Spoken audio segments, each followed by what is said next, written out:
opiniones. Ahora sí, bienvenidos a este programa que hoy se llama Otras Voces con Otras Opiniones y que mañana pues, podría tener otras voces, otras opiniones y otros datos.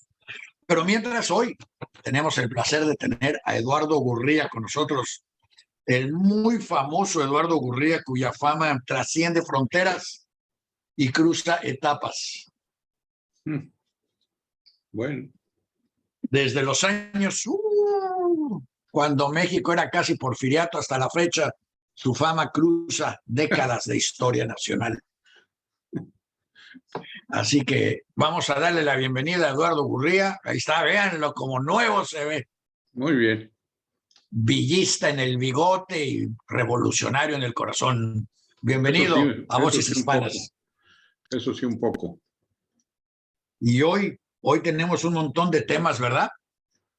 Pues sí. ¿Por cuál te gustaría empezar?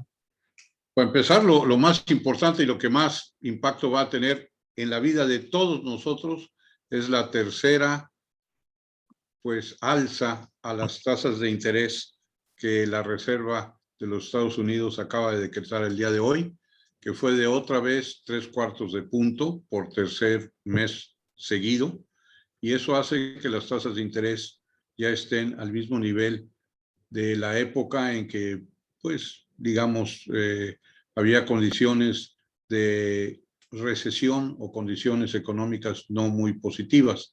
Las tasas de interés nos afectan a todos porque todos tenemos tarjetas de crédito, casi todos tenemos que pagar alguna hipoteca de nuestra casa o tenemos un préstamo por un automóvil y estas tasas de interés normalmente están de alguna manera ligadas a estos aumentos que determina la Reserva de los Estados Unidos. Así es que todos nos vamos a ver afectados de una forma u otra, pero negativamente porque vamos a tener que pagar más por todos los créditos que tengamos y en general por todos los servicios que se ven afectados por este incremento en las tasas de interés. Esto lo hace la Reserva para tratar de controlar o de reducir la inflación que también nos afecta a todos. Así es que este es el único mecanismo que tiene la Reserva de los Estados Unidos, que no es exactamente igual al Banco de México, pero tiene algunas funciones similares al Banco de México. Y entonces suben las tasas de interés para tratar de moderar o de reducir la inflación. ¿Por qué no me dices primero cuál es la diferencia entre la americana y la mexicana? La americana y la mexicana, ¿en qué sentido de la...? No, bueno, pues es una diferencia que la verdad yo probablemente no sea la mejor persona para abordar el tema, pero Banco de México tiene como función primordial controlar la inflación en México. La Reserva de los Estados Unidos tiene también esa misma función. Lo que pasa es que Banco de México tiene algunas otras funciones o otros objetivos que la Reserva de los Estados Unidos no tiene específicamente, pero tienen ambas como objetivo primordial cuidar que la inflación sea lo más reducida posible sin que esto afecte las condiciones o genere lo que se llama una recesión o una baja en la actividad económica. Entonces, si esto genera una recesión o un golpe de recesión, ¿van a dejar de subir las tasas o las van a empezar a bajar otra vez? Pues sí, en general así es. En cuanto la inflación se empieza a reducir, también las tasas de interés tienden a ser un poco menores. Fíjate qué interesante lo que estás mencionando, porque hay una generación completa de adolescentes de hasta 40 años. Ahí incluyo a mis hijos y a un montón de gente. Yo les llamo los adolescentes cuarentones, porque llegaron a 40 años, pero parecen adolescentes en su comportamiento y para ellos esto de la inflación y de las tasas altas no existía. yo llegué a comprar casas al 13% de interés. Claro. Ellos 1, 2, 3, 4%, y era así como que la locura. Y ahora, además, para mí no existían las cuentas de ahorros, porque una cuenta de ahorros era perder el dinero. Claro. Es más, en algunos países había cuentas de ahorros negativas. No, Y pues ellos ahora van a descubrir lo que es el manejo de deuda y de dinero, porque si van a comprar una casa o si tenían pensado comprar una casa, se les acaba de subir el pago mensual por cada $100,000 en $1,000. claro, de manera muy significativa, no significativa, sino muy significativa. Hubo, por ejemplo, países como Japón, donde las tasas de interés eran prácticamente cero y hasta en términos reales negativas. Y eso pues ya en este momento ya no existe. Eso hace que toda deuda, cualquier tipo de deuda, se convierta en una deuda más cara. Aquellos países que tienen endeudamientos serios o importantes, pues van a tener que pagar o van a enfrentar pagos por el servicio de la deuda, lo que se llaman los intereses, o el servicio de la deuda, van a tener que pagar ciertamente cantidades mucho mayores o sensiblemente. ¿Y cómo le va a hacer Estados Unidos, que debe trillones de trillones? Bueno, pues uno de los impactos va a ser que efectivamente una parte importante de los ahorros de los Estados Unidos o de la capacidad de ahorro de los Estados Unidos se va a tener que dirigir a pagar este servicio de deuda o este servicio al pago de la deuda. Y bueno, eso hace que haya menos dinero disponible tanto en la banca como en todo el sistema para poder tener otras iniciativas o poder adquirir otros compromisos. Pues va a ser un tema interesante para seguir tratando en el futuro e ir educando al público de qué significa esto, sobre todo de un público que no empieza a entender qué es lo que está pasando. Pero igual como no lo entienden eso, parece que esta semana va a ser aprender muchas cosas, porque, por ejemplo, en México el público va a tener que aprender qué significa tener un ejército, una sociedad militarizada, ya no policía, sino el orden guardado por el ejército, en un país donde ya se nos olvidó Huerta, se nos olvidaron los caudillos, se nos olvidaron todas esas cosas, y ahorita lo vamos a recordar. Pues sí, sí. Perdón, desgraciadamente nos costó muchas experiencias muy difíciles, muy complicadas, tanto políticamente hablando como económicamente hablando, que tuvieron unas consecuencias económicas muy fuertes. Pasar del caudillaje que nos dejó o nos legó la Revolución Mexicana o el movimiento de la Revolución Mexicana, y tuvimos el primer presidente civil en don Miguel Alemán. Y entonces nos tardáramos varias décadas. ¿Miguel Alemán no era coronel, general ni nada? No, era su padre, fue militar, pero él no. ¿Y él entró cuándo? ¿En el 40 y tantos? Híjole, no. Ahorita te digo exactamente, no. Él fue antes de Ruiz Cortines, y Ruiz Cortines fue antes de López Mateos. López 60, Mateos fue 52, 54. López Mateos fue... Quiere decir, para quien nos está escuchando, 58, la revolución empezó en 1910. Y para efectos prácticos, terminó en 1920. Más o menos, sí, oficialmente en el 17, pero después hubo algunas otras cosas, después vivimos la Guerra Cristera, en fin. La verdad de las cosas es que sí costó mucho trabajo establecer los gobiernos civiles en México. Y casi 30 años. 30 años. Sí, yo creo que para efectos prácticos más que eso. Pero además de todo, uno de los grandes problemas que hay en este momento es que, primero que nada, la Cámara de Diputados y el Senado, la Cámara de Diputados ya, pero el Senado no ha ratificado que la Guardia Nacional pase a ser parte de la Secretaría de la Defensa. Pero aun cuando eso suceda, lo que es mucho más preocupante es cómo o dónde van a surgir todos los procesos de tipo legal y administrativo para que esta transición así sea, que pueda la Secretaría de la Defensa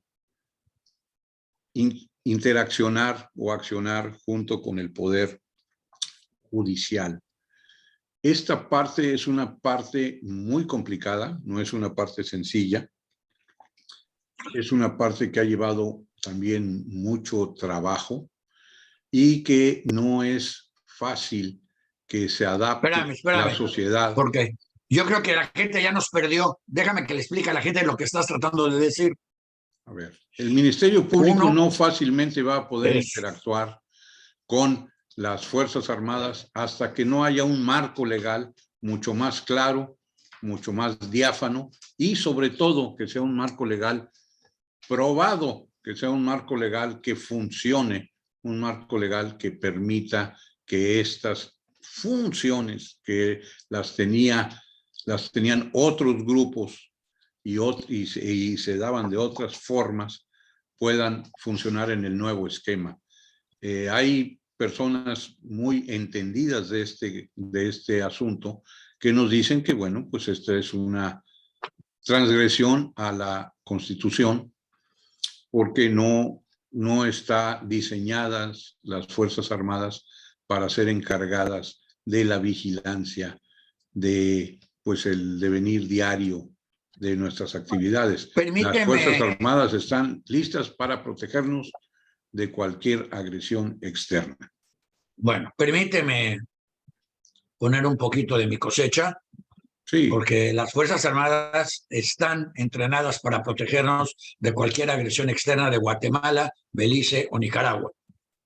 Pero si nos vienen a invadir de otro continente o de otros lados que no sea el sur, yo no creo que nuestras Fuerzas Armadas estén ni capacitadas, ni entrenadas, y mucho menos equipadas para aguantar una invasión de verdad.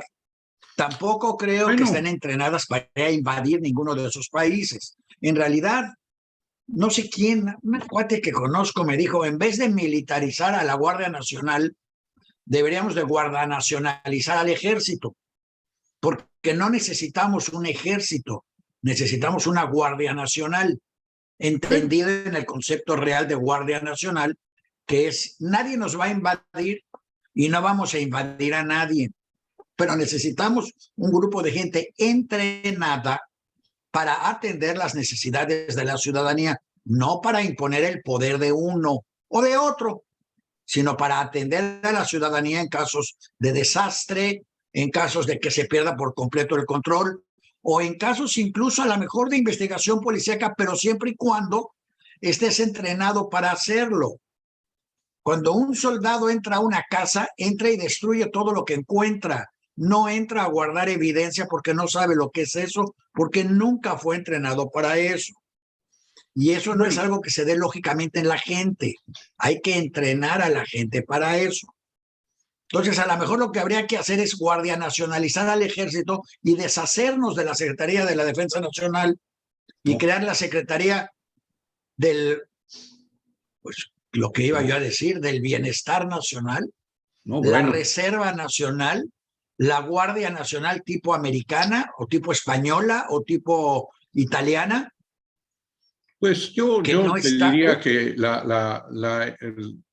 el ejército mexicano, sobre todo el ejército constitucionalista, producto de la Revolución Mexicana, nunca le ha fallado a nuestro país. Al contrario, siempre ha sido ejemplo de cosas positivas, y tan es así que el ejército mexicano es una de las instituciones que tiene la mejor opinión, o la opinión pública sobre el ejército mexicano es de las más altas, o el ejército mexicano está considerado como una institución positiva y que siempre ha ayudado al desarrollo de México. La palabra con la que no estoy de acuerdo es la palabra siempre. Bueno, me viene a la memoria años que no incluyen el siempre. Bueno, efectivamente, pero no el ejército constitucionalista, no el ejército que surgió como parte del movimiento revolucionario y que tiene su origen pues desde 1903. ¿Huerta no tenía un ejército constitucionalista? No, no era, desde luego que no, era el ejército, básicamente el ejército del porfiriato, o lo que sobraba del ejército del porfiriato, y que infortunadamente el presidente Madero decidió no eliminar, y después pues obra en su contra. Pero el ejército constitucionalista, iniciado por Carranza, por Obregón y Calles, nunca le han fallado al gobierno mexicano. Y estoy seguro que al gobierno mexicano, no al pueblo al gobierno de México. al gobierno y al pueblo mexicano. Y estoy seguro entonces, que no le van a fallar. Voy a ignorar el año del 68 y me voy a otro tema. Porque no quiero hoy tocar el tema del 68 porque sería tema de otra discusión sumamente interesante, si ese era el pueblo, si éramos los estudiantes, o si no lo éramos, o quién era el enemigo. Entonces, antes de hablar de eso, vamos a hablar de otras cosas que están cambiando, porque está cambiando ese aspecto, y en el mundo, en otro, yo sé que ese tema también te va a gustar mucho. En Inglaterra acaban de descubrir que la reina sí se puede morir. Y bueno, les costó 70 años descubrirlo. Bueno, a ellos les costó 70 años y al pobre Carlos le costó por lo menos este dedo. Porque era como los franquistas, este año se muere, este año se muere, ¿no? Pues sí. Y en realidad morirse antes él. En realidad el tema de la existencia de monarquías en los países es un tema que ya pasó, es un tema que creo yo que ya pasaron sus mejores días, nada puede sustituir a la democracia, y pues el que existan las monarquías no es más que un resabio de épocas ya pasadas. Pues yo hoy estoy en ganas de llevarte la contraria. Además son francamente muy ineficaces. Bueno, yo hoy tengo ganas de llevarte la contraria. Vamos por partes. El príncipe Carlos heredó esta semana $500 million. Pues yo te diría yo te diría que en realidad no tienes manera exacta de saber eso, porque la herencia que recibió Carlos es un secreto de Estado, y hay gente que dice que es 1.3 billones de dólares. No, lo que heredó se supone que fue $500 million, que se sumó al otro $500 million que ya tenía él como príncipe Carlos, y al 0.3 que le tocaba como príncipe de no sé dónde, pero ahora como ya lo cambiaron de municipio, ya es rey, ya no está en el municipio de Cornwall o lo que sea, le toca otro tanto. Pero, y este se lo ganó con su esfuerzo. Caray. Eso dice por lo menos. Con su esfuerzo no se ha ganado ni un centavo. Sin embargo, te voy a decir un solo tema que sí pienso de este príncipe Carlos y de la monarquía. Primero, a diferencia del rey de España, por lo menos Carlos no se va a África a matar a animales indefensos para demostrar que es muy poderoso, ni anda jalando y trayendo a 800,000 cortesanos para ir de cacería. Ese es un solo punto a su favor. Dos. Le gusta la democracia, pero fue educado para ser rey. Y eso, en realidad yo entiendo el ser educado porque cuando tú naces en una casa de músicos, de alguna manera entiendes mejor la música. Cuando naces en una casa de futbolistas, pues le entiendes más al fútbol. Y cuando casas en una casa donde se lee, pues le entiendes más a la literatura. No quiere decir en ninguno de los tres casos que por eso seas mejor. Si eso fuera, imagínate los reyes maravillosos que tendríamos. Lo que sí creo es que el Reino Unido, y ni hablar de la Commonwealth, no existirían si no existiera el rey o la reina o la realeza. Quiere decir, lo único que une a India con sus colonialistas, con Pakistán, con Indonesia y con no sé cuántos países más, no es cierto, Indonesia no, con Nigeria y no sé cuántos países más, es el Commonwealth. No hay un Commonwealth francés, porque la República no hizo un Commonwealth del ex imperio. No hay un Commonwealth belga, y obviamente no hay un Commonwealth alemán, pero sí hay un Commonwealth inglés que de alguna manera ahorita va a tener cambios importantes. Lo que quiero decir es, Yo quisiera que hubiera un rey latinoamericano. Y te voy a decir por qué, y luego ya me puedes llevar la contraria. Hombre, por Cada favor. 6 años en México, cada 88 años en Cuba, y supongo que cada 93 años en Nicaragua, y todavía no sabemos cada cuántos siglos en Venezuela, más cada 6 años en Colombia, hay cambio de gobierno. Cada vez que hay un cambio de gobierno, como lo acaba de haber en Chile, el gobierno que entra cree que el país no existía antes de él. Yo soy Dios y yo cambio todo. Y lo primero que hacen es cambiar o tratar de cambiar la constitución para que refleje la nueva tendencia del nuevo gobierno, porque el Estado y el gobierno son lo mismo. Donde hay una realeza o una monarquía o un grupo de inútiles que no hacen nada más que asegurarse que el presidente en turno no se sienta rey. Qué chistoso. Exacto, sí, que no se sienta rey porque ya hay uno. A lo mejor le da un balance a esta situación y le permite al gobierno democrático que entrar con la conciencia de que el país existía antes de él y que seguirá después de él, y que el chiste de su gobierno no es reinventar el país, es hacerlo mejor, lo cual parece que es algo que no se entiende muy bien en Latinoamérica. Bueno, ese argumento es un argumento que podríamos decir que tiene una validez, aunque muy pequeña, pero la verdad de las cosas es que los países, en la medida en que han logrado su independencia de ese tipo de gobiernos, pues han florecido. Y desde luego que la democracia tiene sus bemoles, tiene sus cosas no positivas o no muy positivas. Sobre todo esta, que significa un cambio de gobierno, significa nuevos paradigmas, nuevos criterios, pero la verdad de las cosas es que, como decía Churchill, pues la democracia es terrible, pero es lo mejor que el hombre ha diseñado como forma de gobierno.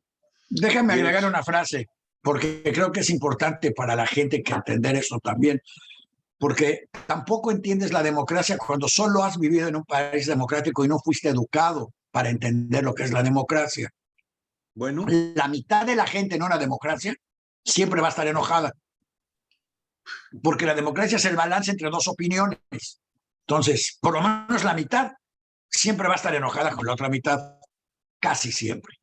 Pero es el chiste de estar enojado sin tener que odiarlo y sin tener que matarlo y encontrar el punto común o intermedio, el que le da a la democracia la posibilidad de que llevemos una vida más o menos civilizada, más o menos en paz y definitivamente muchísimo más productiva que en los gobiernos donde no hay democracia. Pues desde luego. Y el mejor ejemplo de las últimas décadas lo constituye la India, que obtuvo su independencia precisamente de los ingleses hace aproximadamente 75 años, y de ser uno de los países más pobres del mundo, es ahorita una economía que ha surgido de manera extraordinaria y es hoy por hoy una de las grandes potencias económicas y llamada a ser mucho más importante en el muy corto plazo, porque la India ya tiene una economía muy, muy desarrollada y poco a poco ha ido sacando a miles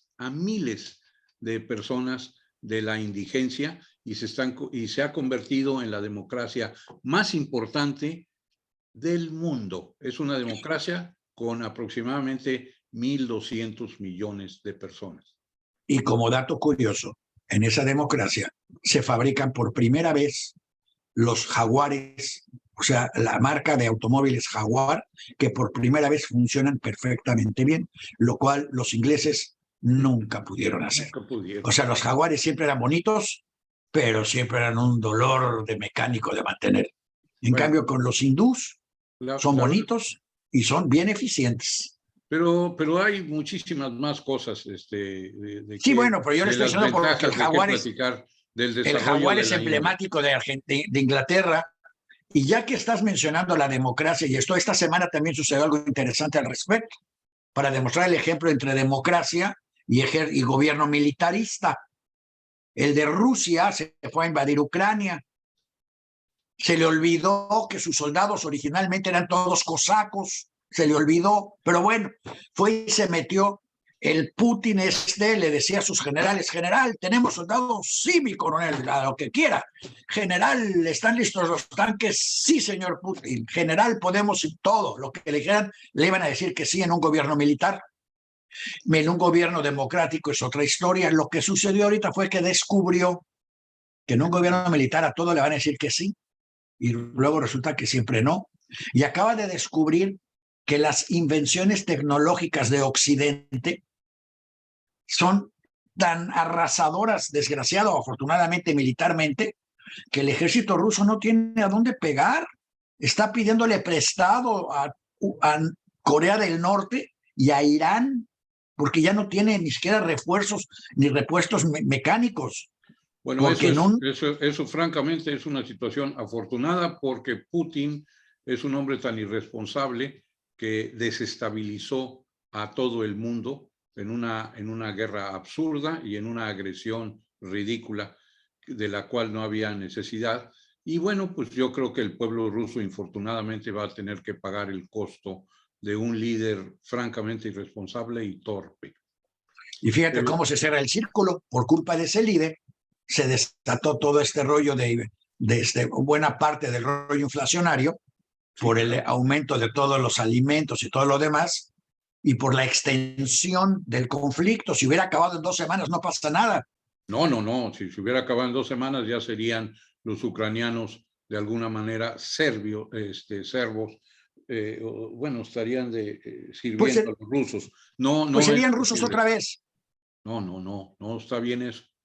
Ya eran rusos antes. No, la verdad de las cosas es que el señor Putin cometió un error muy importante, y que yo creo que gracias a Dios y gracias al valor casi increíble de los ucranianos, pues lo han echado para atrás, y afortunadamente el mundo ha descubierto que el fantasmón de este ejército ruso, que la gente decía que era el segundo más importante del mundo y demás, pues ha demostrado que es un ejército no nada más mediocre, sino francamente malo.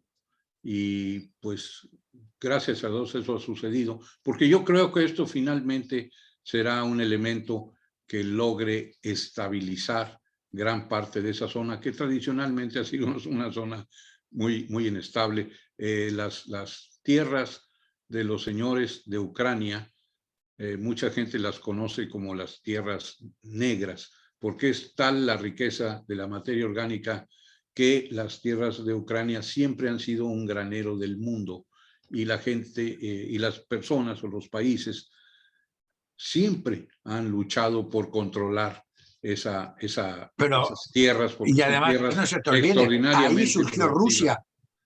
Rusia ¿Perdón? surgió en lo que hoy se llama Ucrania. La primera capital de Rusia fue Kiev. Fue Kiev. El territorio se llamaba Rus, de ahí viene el nombre rusos. Sí. Y de ahí se fueron a Moscú. Pero en un origen geográfico, mental, fisiológico, los ucranianos son los primeros rusos. Bueno, eso es lo que dice Putin, y es una de sus, es una de las bases de su teoría para haber tratado de controlar esa región del mundo. Pero afortunadamente no sucedió, o no ha sucedido, y creo que todos debemos de ayudar un poco en la medida en que podamos a los ucranianos, para que los rusos fracasen, que es lo que merecen, fracasar en este intento absurdo que además de todo logró desestabilizar a todo el mundo. O bueno, pues sí, a una buena parte del mundo. Entonces, regresando al tema inicial, yo insisto en que en vez de generales o presidentes, porque Putin es un presidente electo apoyado en generales, en vez de eso necesitamos una democracia real, sin soldados en la calle, o necesitamos una democracia que mantenga nuestros liderochos o liderazgos claramente entendidos de que no son los dueños ni del país ni del mundo. Me llama mucho la atención cómo en Chile el gobierno tuvo la capacidad de echarse para atrás claro. y volver a reestructurar su propuesta de nueva constitución cuando la votación fue en contra de lo que estaban proponiendo.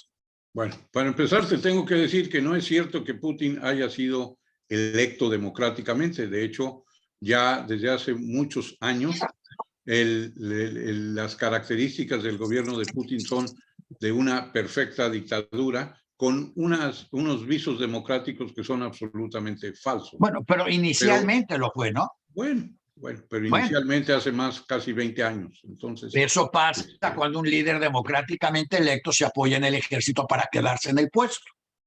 Ha pasado efectivamente en algunos casos, o varios casos. Entonces vamos a desear que la Pero gente aprenda de los ejemplos. Ha habido otros casos extraordinarios, como precisamente Chile, donde cuando se instala de manera irregular una dictadura, después de varios años, el pueblo chileno se deshace de la dictadura de Pinochet de una manera democrática y regresa a la senda democrática de una manera, además de todo, prácticamente sin el menor daño a su población o sin muertes y sin violencia.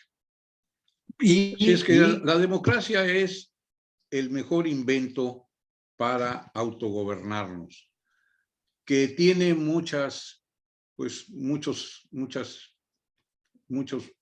puntos difíciles, complicados y demás. Pues claro que sí. Todavía no hay un sistema que pueda decir que es muy bueno o muy eficiente para garantizar la democracia. Por ejemplo, déjame rápidamente decirte, el Instituto Nacional Electoral, o lo que antes fue el IFE, fue seleccionado por un país del Oriente Medio hace varios años para que organizara sus elecciones y para que fuera el que ayudara a instituir un organismo similar a lo que era el IFE y ahora es el INE, para salvaguardar la probidad y la eficiencia de sus elecciones. De ese tamaño es la capacidad y lo bueno que es el organismo que en México regula y vigila nuestras elecciones. De hecho, para efectos prácticos, el otro día lo decía Waldenberg, nuestra credencial de elector es de muchas formas y maneras nuestra mejor forma de identificación. Es mucho más eficaz y eficiente que el propio pasaporte. Y la verdad de las cosas es que sería una pena que por razones muy difíciles de entender, le quitemos al INE en nuestro país la capacidad de regularnos y de hacer mejor y todavía más precisa y más efectiva la forma y la supervisión de nuestras elecciones. Pues yo creo que todos estamos tratando de que el INE sobreviva a las presiones que se le están viniendo y a los cambios que le tocan ahorita para que pueda sobrevivir como institución verdaderamente independiente y casi limpia de corrupción. Pues sí, la verdad de las cosas es que tenemos que hacer todo lo posible por conservar de la mejor manera posible nuestro INE, que francamente es una de las mejores, fuera del Instituto Mexicano del Seguro Social, diría yo, y a lo mejor de otras instituciones que ha creado la Revolución Mexicana o el gobierno a partir de la Revolución Mexicana.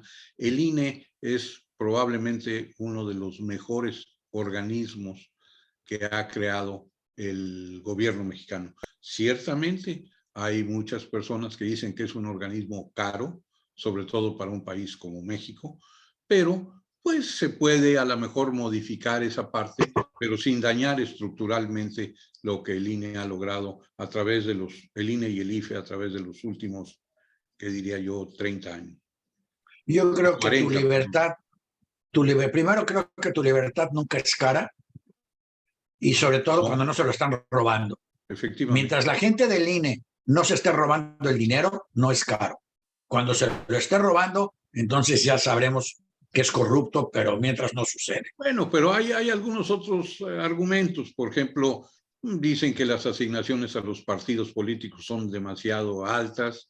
En fin, ciertamente hay muchos argumentos de la propia operación del INE que pudieran ser un poquito mejores pero si fueran muy altas, si le dieran mucho dinero a los partidos políticos, la gente de los partidos políticos no necesitaría bolsas de papel para llenarlas de efectivo, para poder pagar sus gastos.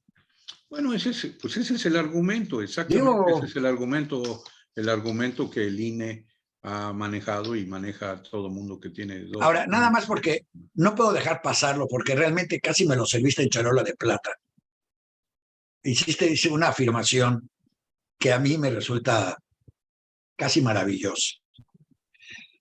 Comparaste al INE con el Instituto Mexicano del Seguro Social, y yo sé que la gente de Dinamarca vino a México para estudiar el Instituto Mexicano del Seguro Social, para tratar de imitarlo en Dinamarca.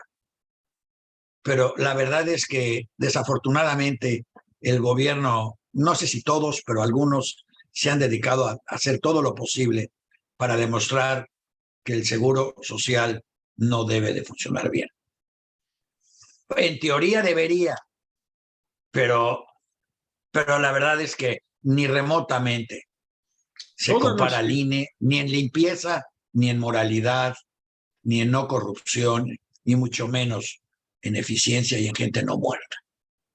Digo, con todo respeto. Yo puedes criticar al Instituto Mexicano del Seguro Social todo lo que quieras, y hay muchísima tela de dónde cortar para eso, pero no deja de ser una de las instituciones más nobles que ha creado la Revolución Mexicana, y que, pues, además de todo, sí ha cumplido de manera importante con cuidarnos un poco. Bueno, yo creo que con los muy magros recursos con los que contó en los últimos 2 años y medio, enfrentó la pandemia de manera, pues, algo eficiente. Pudo haber sido mejor, desde luego. ¿Puede el Instituto Mexicano del Seguro Social ser más eficaz y más eficiente? Pues desde luego. Pero eso no quiere decir que no sea una institución extraordinaria, y que además en su época, hace unos 40 años, era motivo de estudio de otros países, sobre todo de países latinoamericanos y de algunos otros países africanos, y también de otros países emergentes, como una forma de poder cuidar a la población. Así es que, bueno, si ahora ha habido algunos malos manejos o situaciones que no son del todo positivas, bueno, pues ni modo, pero eso no le quita lo noble a la institución y el extraordinario servicio que han dado al pueblo mexicano. Somos un país que tiene esa institución de seguridad social, que tiene esa red que algo ayuda a aminorar los problemas de salud y los problemas pues muy difíciles en el aspecto de salud que tienen todos los países como México. Pues ojalá podamos resolver el problema, mantener al INE y regresar 40 años a la buena época del Seguro Social, para que la gente asegurada sepa que sí hay medicinas, que sí hay doctores, que sí los van a curar. A mí ya me tocó el caso de un señor al que le pusieron ahí una cadera, y claro, todo el mundo va a tener casos así, pero no se la pudieron poner bien porque las pinzas quirúrgicas las habían usado para cerrar la llave del gas en un salón al lado, y digo, pésimos manejos por gente irresponsable, que no le quita la calidad a la institución, pero sí desgraciadamente le baja la responsabilidad hacia la gente que pagamos los impuestos, y que si quisiéramos tener una buena democracia, deberíamos de exigir que los servicios que se dan con nuestros impuestos sean de primera calidad, y no aguantar que sean de pésima calidad. Eso sí. No más porque nos los dan, pues no nos los dan. Hace poquito en el Seguro Social, una niña aquí en donde empieza la patria, una niña del Seguro Social me dijo, oiga, ¿y usted qué prisa? Pues si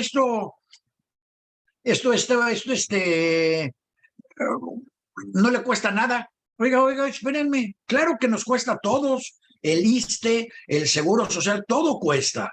Y Claro. nos cuesta el ISSSTE a unos, el seguro a otros, y de nuestros impuestos terminan pagándole a todos. Lo más importante de tu punto no son los ejemplos, que pues ejemplos hay muchos, pero la verdad es que sí, en general, el pueblo mexicano es un grupo humano que está muy poco acostumbrado a exigir eficacia y eficiencia en todos los servicios. Ahí había por ahí alguien que nos decía que en México somos el país del no servicio, o somos el país donde el servicio lo medio damos o medio lo recibimos, y que frecuentemente hacemos el comentario, ay, qué bien nos atendieron, qué raro es eso. No, así es como debe ser. Entonces, debemos todos en México probablemente ser mucho más exigentes con la eficiencia y eficacia, no nada más de las instituciones del gobierno, sino de todo, de absolutamente todo, de los servicios que provee el sector privado, de la educación que provee el sector privado, de la educación en el sector público, de la salud en el sector público, y en general, en todo y por todo, los mexicanos debemos de aprender a exigir y a buscar de todas formas y maneras mucha más eficacia y eficiencia en todos los servicios que nos afectan y a los que nos tocan. ¿Cómo le haces entender a la gente que no les están haciendo ningún favor cuando les dan un servicio, sino que nos está costando a todos? Con más transparencia, con más educación.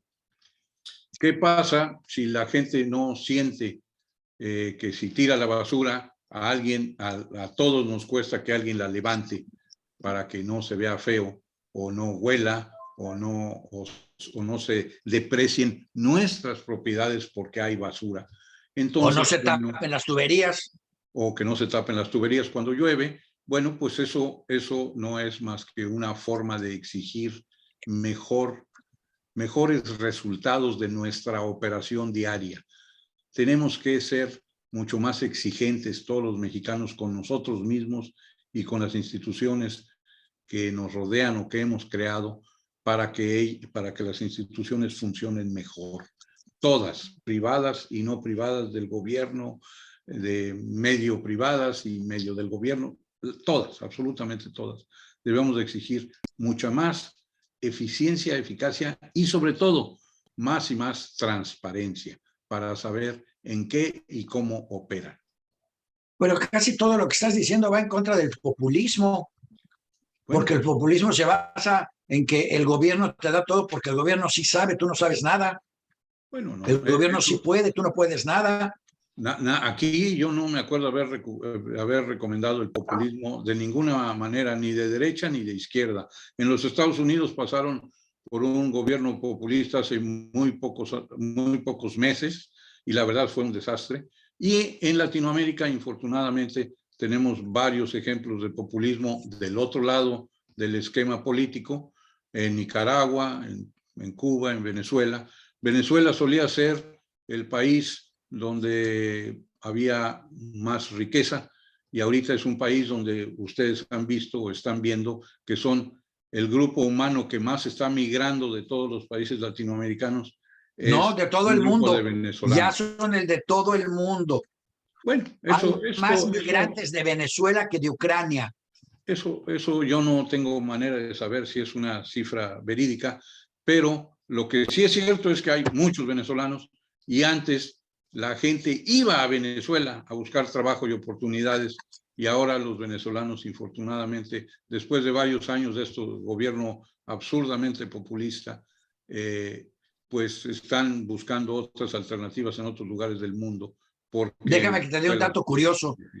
Este año, 120,000 venezolanos, 120,000 cubanos pidieron asilo en los Estados Unidos. Como Estados Unidos ya no tiene la ley de que si pisas territorio americano y eres cubano, automáticamente te dan asilo, tuvieron que buscar cómo llegar. Para llegar, les ofrecieron irse a Venezuela y no quisieron. Entonces, Nicaragua ofreció abrir Nicaragua para que pudieran pasar sin visas a Nicaragua. Y llegaron así, sin visas, a Nicaragua. Y desde ahí empezaron a caminar. Por algún motivo que no acabo de entender, no se quisieron quedar en México y siguieron caminando. Y este año fue el año de mayor, ¿cómo se llama? Mayor número de solicitudes de refugiados cubanos a los Estados Unidos. A los venezolanos es a los que acaban de mandar al norte de Estados Unidos en aviones de primera. Mira, ahí están todas estas caravanas de venezolanos y cubanos y nicaragüenses. Así es, muy bien. Pues sí.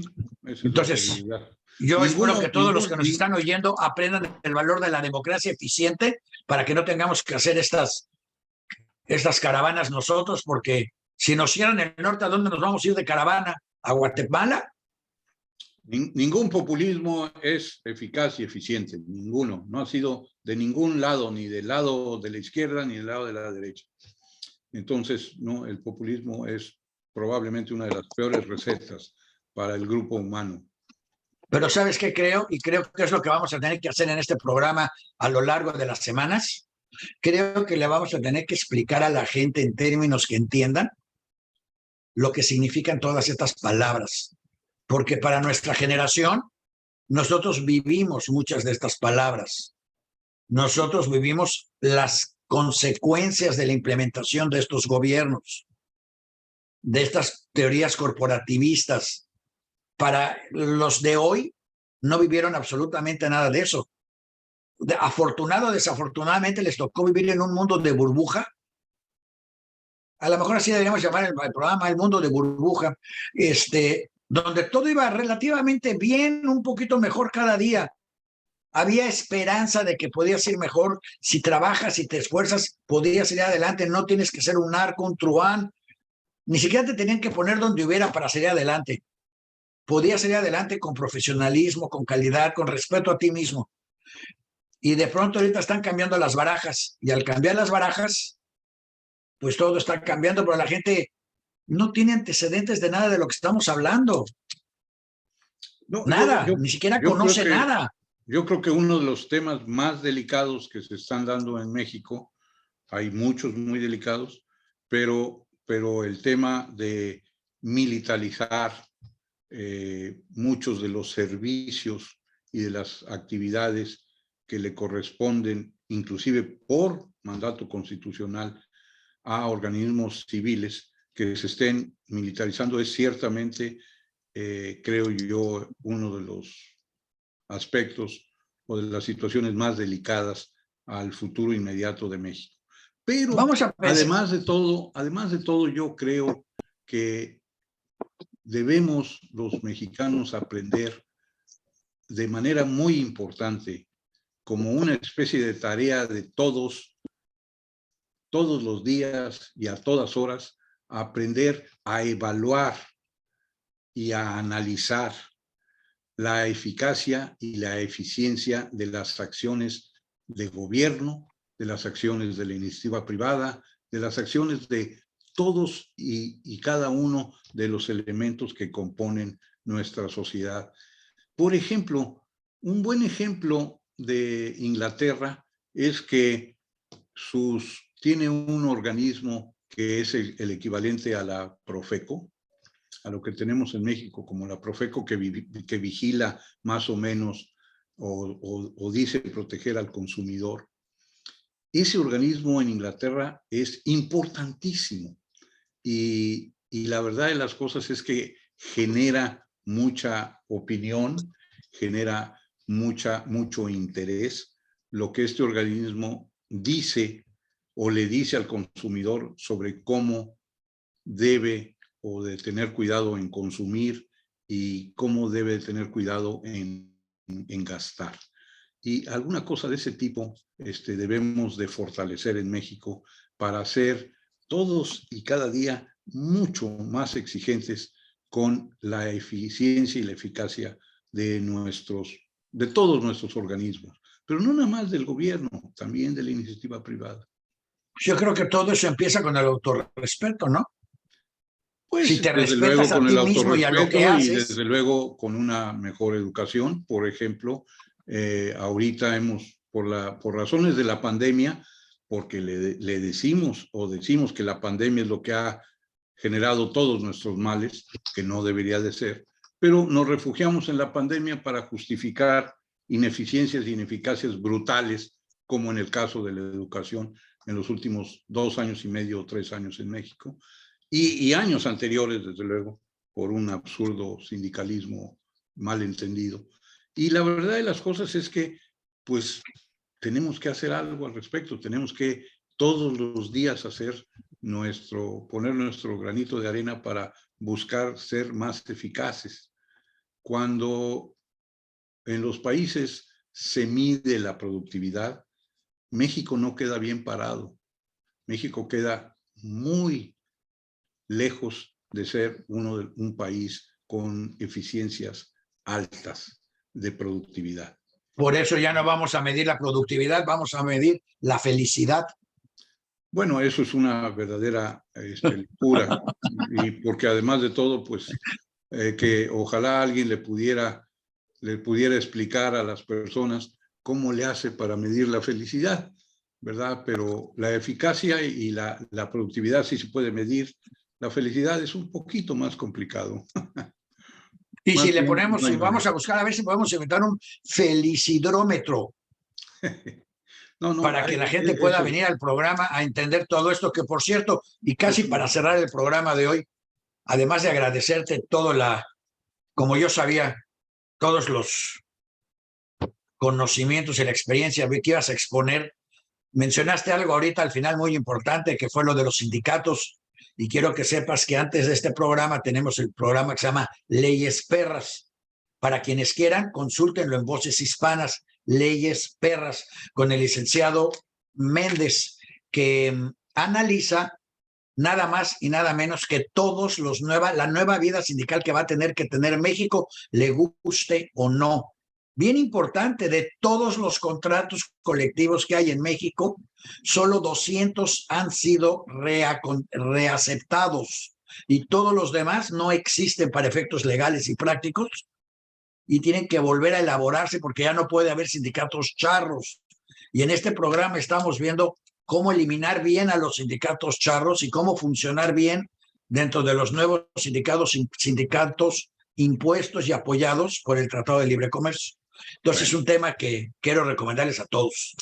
Efectivamente, para terminar rápido, cuando se establece el Tratado de Libre Comercio, que ha sido un éxito fantástico, yo no sé si nuestros escuchas se acuerdan de que el centro de la República Mexicana hace escasos 30 años era un expulsor nato de población, de mexicanos. Y a partir de lo que se ha logrado a través del primer Tratado de Libre Comercio y ahora de este segundo, bueno, ahora resulta que ese centro de la República Mexicana se ha convertido en un imán para personas que quieran trabajar y que tengan ganas de desarrollarse. Ha dejado de ser México un expulsor de población gracias en parte a estos tratados y sobre todo, pero al punto que voy es que efectivamente para que estos tratados puedan tener todavía más y más impacto, necesitamos desarrollar muchas políticas para que el sindicalismo, sobre todo el sindicalismo oficial, el sindicalismo de organizaciones que tienen que ver con el gobierno, de muchas formas y maneras, cambie radicalmente. Leyes Perras, escúchalo, porque además también, ya que lo estás mencionando, hay que hacer un comercial al otro programa que tenemos, que se llama Negocios y Franquicias, también en Voces Hispanas, donde analizamos y le decimos a la gente cómo crear sus propios negocios, porque ahora, y también gracias al Tratado de Libre Comercio, mercancías, productos, ideas van y vienen. Y usted, por ejemplo, se puede agarrar las paletas la michoacana, y traerse a hacer franquicias a los Estados Unidos. Pero también se puede traer aguacates y hacer aquí una franquicia de aguacates y de quesos y un montón de cosas que están sucediendo. Y nosotros en ese programa, junto con, obviamente, con gente que sí sabe, estamos explicándole a la gente cómo organizar negocios, cómo hacer franquicias, cómo traer ideas de Estados Unidos, y sus hijos, hermanos, cuñados, hijos, lo que sea, ya están acá y ya están aprendiendo cosas, cómo llevárselas a México, donde ya se está desarrollando un mercado interno, a reserva, claro, de que la esta, dije 4 veces T, bueno, no sé cuántas veces dije T, pero las T's estas no acaben de echar a perder todo. Pero si no lo echan a perder, este nuevo tratado y este nuevo movimiento y este nuevo afán de productividad y profesionalismo le puede servir a unos para crear buenos sindicatos y trabajar mejor y más cómodo, y a otros para crear sus propios negocios, y otros para expandir los que ya tiene desde Chiapas hasta Canadá, que por cierto, ahí tenemos a un chiapaneco haciendo programas en Canadá, que se fue de ilegal y luego se volvió obrero y luego se volvió albañil y ahora tiene una compañía, porque resultó que los canadienses son hiperflojos y no les gusta trabajar en el frío, imagínate. Y entonces, como él sí quiere trabajar, tiene una super compañía ahora de construcción en Canadá. Un mexicano que viene de Chiapas. Qué bueno. Entonces, todos estos ejemplos, todas estas cosas están en Voces Hispanas, porque queremos que la gente realmente empiece a conocer, a expandir su universo y a saber que hay 1000 cosas más que hacer. No tenemos que estar sentados esperando a ver qué nos quita o qué nos da el gobierno. Tenemos que defendernos del gobierno si es necesario. O sea, el gobierno es nuestro, nosotros no somos del gobierno. Pero una vez hecho eso, tenemos que saber aprovecharlo, y para eso estamos haciendo todos los programas en Voces Hispanas, Mundo Ejecutivo, un montón de cosas que tenemos para que la gente nos vea, nos escuche, participe, pregunte y nos ayude a ser mejores. En fin, ese era el comercialito. Con lo que quiero terminar es decir que en los últimos 10 años, el desarrollo de la agroindustria en México y sobre todo la agroindustria en México orientada hacia exportar ha sido uno de los grandes, pero grandes éxitos de la última década. Y para dejarlos a todos con una sonrisa, sepan que en el momento en que más nervioso se puso el gobierno de los Estados Unidos fue cuando a una semana del Super Bowl les dijeron que no iba a venir el aguacate mexicano. Y el país literalmente tembló emocionalmente ante la suposición de que ¿cómo van a jugar ahora Super Bowl sin aguacate mexicano? No, pues a eso hemos llegado, y más allá llegaremos también. Muy bien, muchas gracias. Por hoy agradecemos a todos su atención a este programa, y no se les olvide estar aquí con nosotros la próxima semana. Suscríbanse, voceshispanas.com, suscríbanse y les avisaremos antes del programa y les avisaremos cuando se haya subido la memoria. Si usted es masoquista, puede volver a escuchar el programa. Si usted tiene un enemigo, se lo puede mandar para que lo oiga. Y si usted tiene un amigo y quiere probarlo, mándeselo. Y si el amigo le comenta algo, le dice algo, ya sabe que es un amigo pensante. En fin, gracias, Eduardo, y hasta la próxima semana. Hasta luego. Gracias.